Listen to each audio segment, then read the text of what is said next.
খুব মজার একটা খাবার রান্না হতে যাচ্ছে। আলু, বরবটি আর চিকেনের।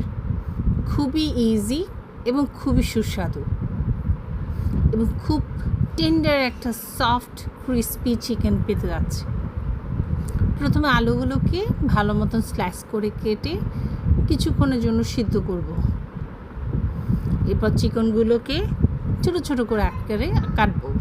চিকেনগুলোর সাথে ম্যারিনেট করার জন্য আদা, পেঁয়াজ পাতা এবং সয়া সস দিয়ে মাখবো।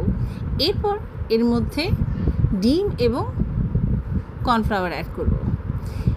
অন্য একটি পাত্রে গরম পানি বসিয়ে ওটাতে লবণ এবং তেল দিয়ে বরবটিগুলোকে কিঞ্চিৎ সিদ্ধ করব। আর এক সাইডে আমরা চিকেনগুলোকে ভাজতে শুরু করলাম ক্রিস্পি করে।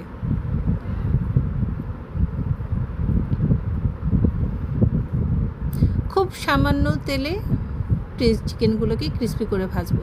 ওই একই তেলে আবার আলুগুলোকেও ভেজে নিব।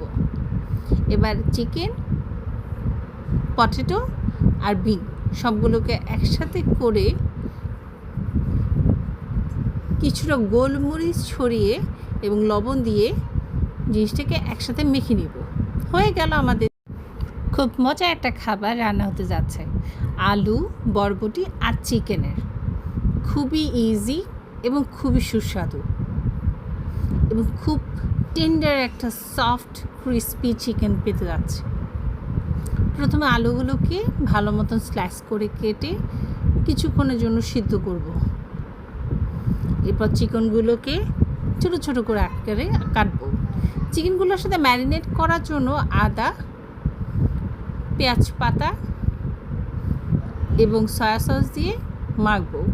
এরপর এর মধ্যে ডিম এবং কর্নফ্লাওয়ার অ্যাড করব। অন্য একটি পাত্রে গরম পানি বসিয়ে ওটাতে লবণ এবং তেল দিয়ে বরবটিগুলোকে কিঞ্চিৎ সিদ্ধ করব। আর এক সাইডে আমরা চিকেনগুলোকে ভাজতে শুরু করলাম ক্রিস্পি করে।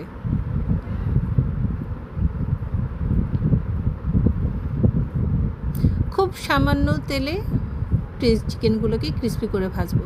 ওই একই তেলে আবার আলুগুলোকেও ভেজে নিব।